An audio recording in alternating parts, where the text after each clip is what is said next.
For those of you who I don't know yet, my name is Abbey Tennis, and I have the privilege and honor of serving this congregation as your lead minister. And like my colleagues up here, I also use she, her pronouns.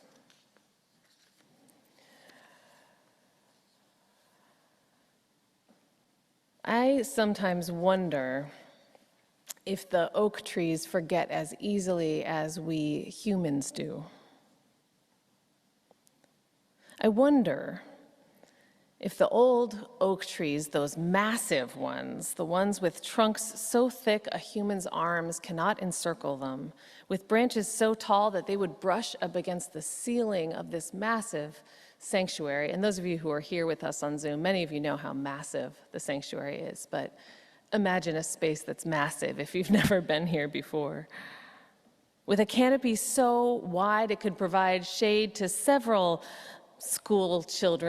classes of school children at once. I wonder if these 100-plus-year-old oak trees forget the story of how they grew into their full potential. I sometimes wonder if they hold memory of themselves as acorns, of smooth, round nuts with cute little hats bouncing along the forest floor. Because when transformation has happened, when the oak tree is tall and broad and sturdy, it's easy to forget how unsettling that original transformation was. How they first had to be buried, maybe by a scatterbrained squirrel hedging her bets and trying to hide some food for the winter, or maybe just by the wind and the rain slowly turning leaves and dust into a layer of soil above it. How these acorns had to rest down in the deep and in the dark, and then how they had to break open, how they had to cast off the protective shell that had kept them safe. Down there in the damp, in the dark, when all that had protected them is suddenly shattered around them, and they had to then choose to dig down deeper, to find water and nourishment below and begin to stretch upwards towards the light and warmth too, not knowing what trampling feet or gnawing teeth might await them there. It's only after braving that time, that tender, uncertain time, the fumbling through the dark with nothing but an instinct to reach for their own future time, that the oak tree can become sturdy enough to trust that it will survive. It can take years before the transformation that comes, before the vulnerability that comes from this transformation fades and the tree truly begins to thrive. It can take years.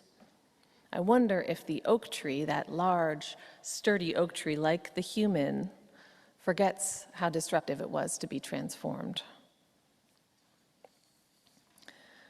Transformation is always disruptive. These 4 words were painted in large letters across a banner that used to hang from the back of the little sanctuary of a church I often attend in the summer when I'm visiting my mom in New England. Transformation is always disruptive. I tend to think that when there's words on the back of a sanctuary banner, the words are meant for the preacher really more than for anyone else, even though the minister here had just had a tiny baby and was somehow preaching without notes while bouncing her little baby strapped to her body. Having had a child myself now, I know she probably didn't need a reminder that transformation was disruptive. But it was there anyway. Transformation is always disruptive. The words in this sanctuary, in this tiny rural congregation, this place where change is slow, where even if you've lived there for 30 years, you're still considered new. Most of us are in touch with how hard the difficult kinds of change can be. When we lose our job, when we go through a breakup, when we lose a loved one, when we face a frightening diagnosis. When the change is the loss of something that we valued, we can sink into a deep sadness. We can stay awake through the night with anxiety. We hurt, we grieve. We can find our anger erupting at unexpected moments. We know what change is like when it's hard. Change in the opposite direction of where we want to go is the hardest kind of change. But I think that we often, or at least I do, forget that all change is hard. That change, even in the direction we want to go, can be deeply challenging. Entering a new relationship that we've yearned for, finding a new role in our work lives, a promotion even, growing the family we've dreamt about for years, or finally finding that we have healed from a physical or a psychological wound. We see these moments as times to celebrate, but that's only part of the story, right? Especially when that kind of change is in the past, it's easy to forget how deeply unsettling it was.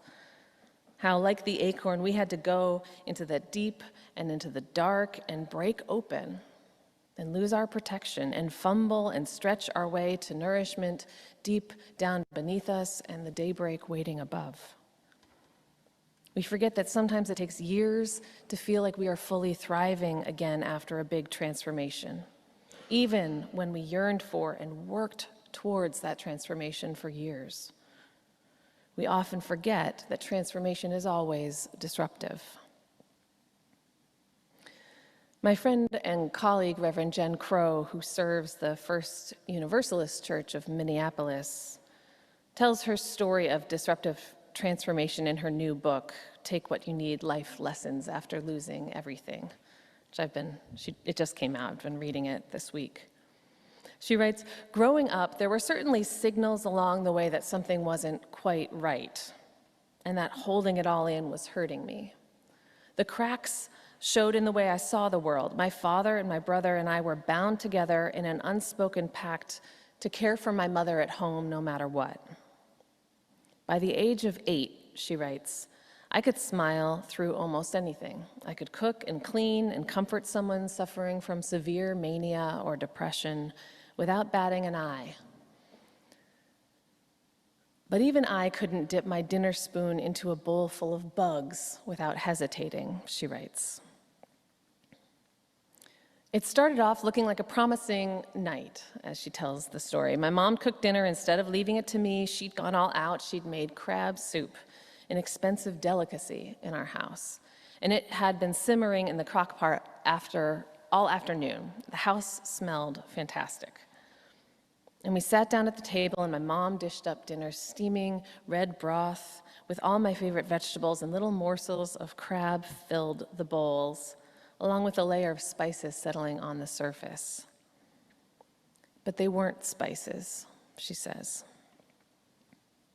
Jen goes on to talk about how quickly bugs infested any open container in her household growing up.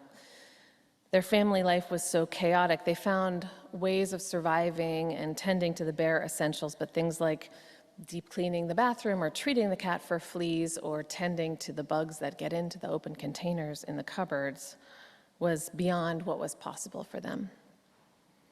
When Jen cooked, she said she mostly ate out of cans or the freezer. Those were the bug-free, safe zones. The worst bugs were the tiny ones, she writes, the ones that you could mistake for poppy seeds or celery seeds. You guys know those kind of bugs? Ugh.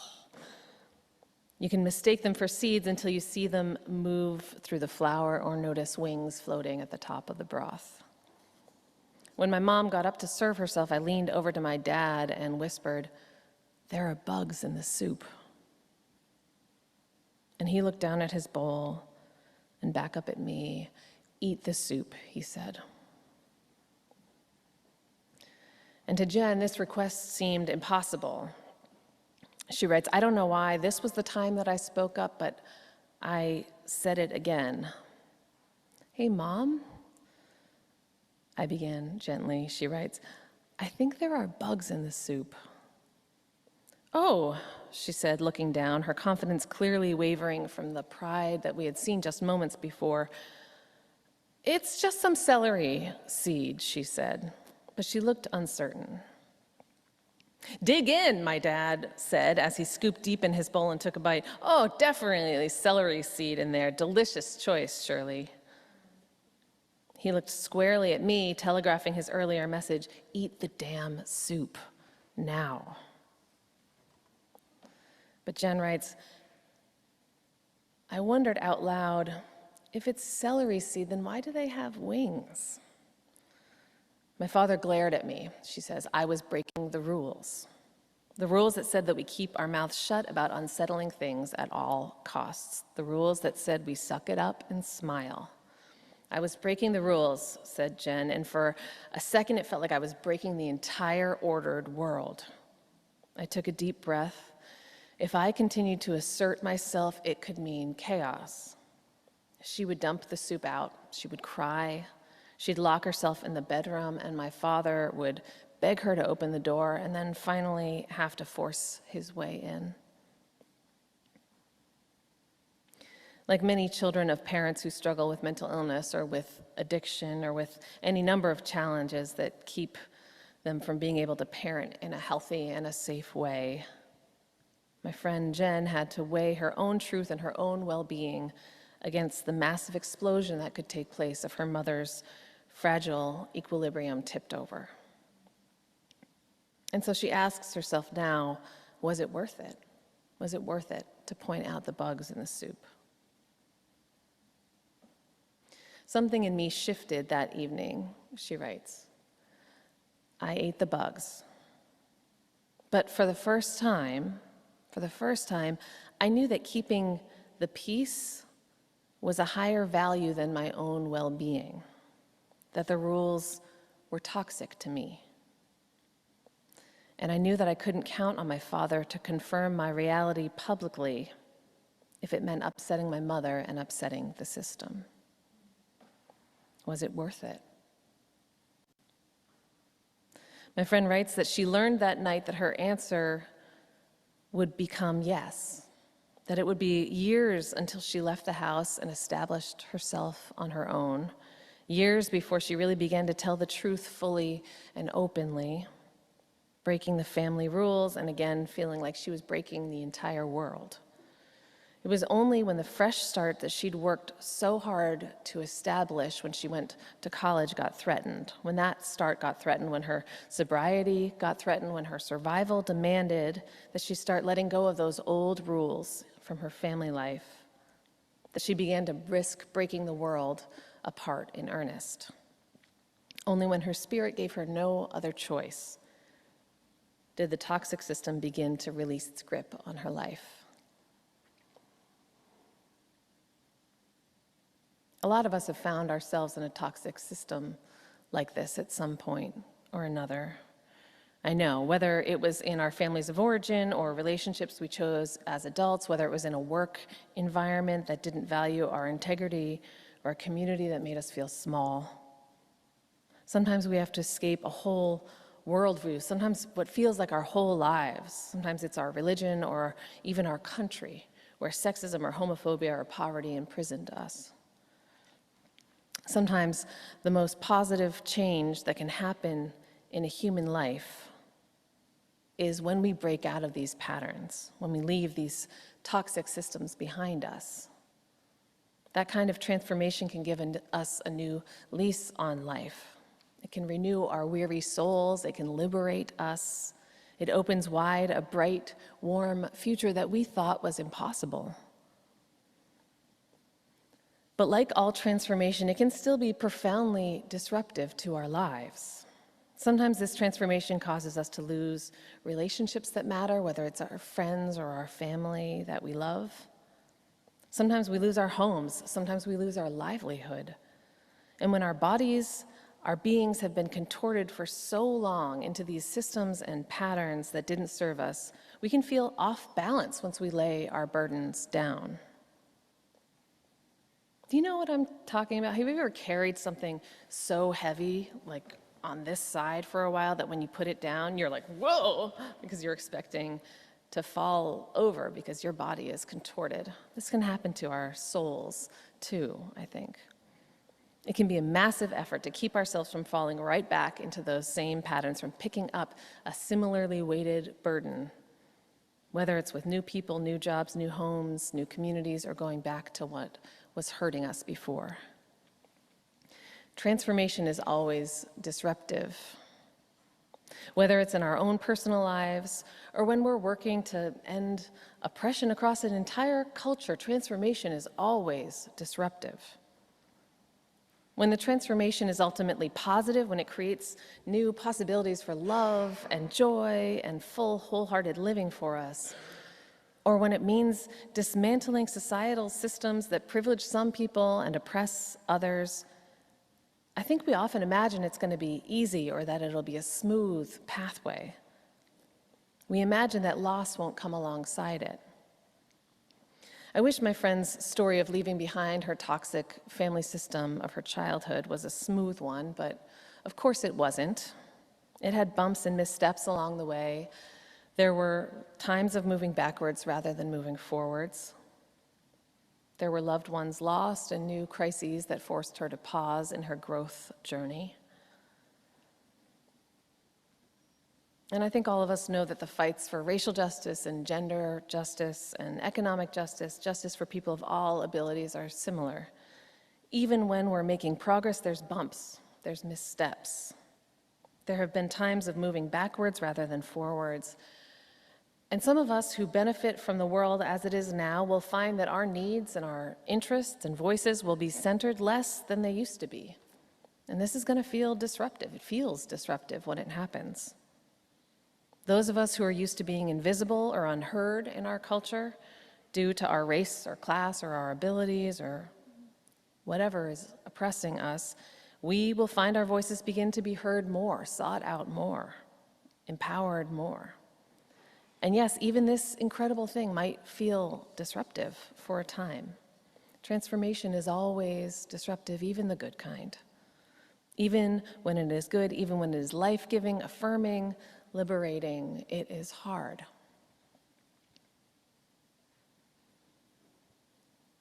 There is loss, there is bumps, there are all kinds of vulnerability when we break the rules of those toxic systems.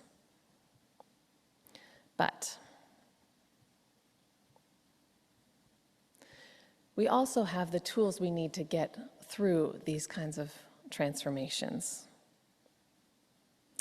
Reverend Jen talks about the new rules that she has put into place in her life, those rules that counter the toxic rules of her childhood. And she says, here are my new rules, the rules I've been learning since those bug bowl days. She says, tell the truth even when it hurts, even when it's complicated. She says, keep good company with allies who are able to hear the truth and who ask you for it.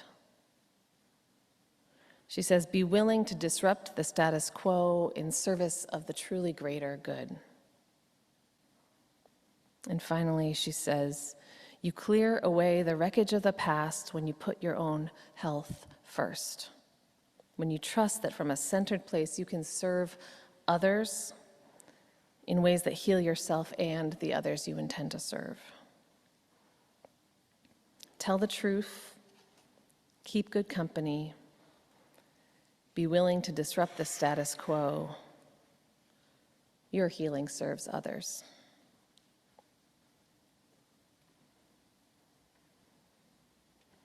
When we have those bug bowl moments, those moments when we really realize that something needs to change, when we are the buried acorn and it is time to break open,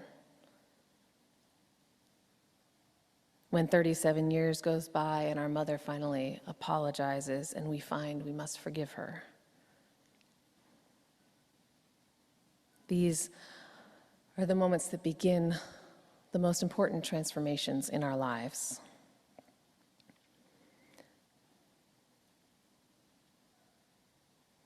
When these moments come, I hope that each one of us can learn from the story of the acorn and from the story of my colleague here. Sometimes we have to go deep down before we break open. When we break open, sometimes we still have to go deeper while we're just counting on faith that stretching up will also help us find something new. Sometimes it takes years before we are thriving again. But if we are honest, if we honor our story, if we seek out good company along the way who will listen to our truth and even ask us for it,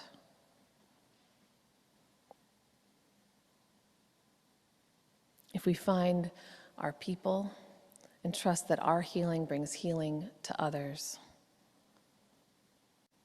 disruptive transformation will become the liberating transformation that changes our lives and in the world. My friends, may it be so for each one of us. May you find those fellows here. Amen. And blessed be. Hi, I'm Reverend Hannah Capaldi.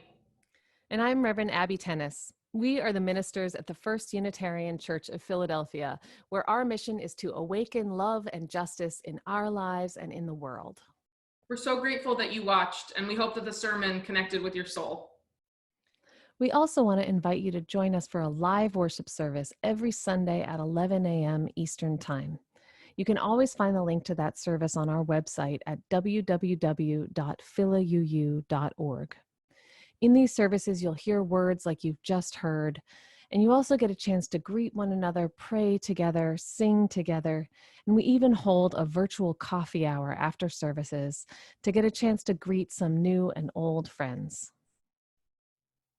If you want to support the mission of this community and you feel moved to give, you can do so by going to the website that Reverend Abbey just mentioned. You can find that link below, or you can text 215-709-5095 and follow the prompts to give.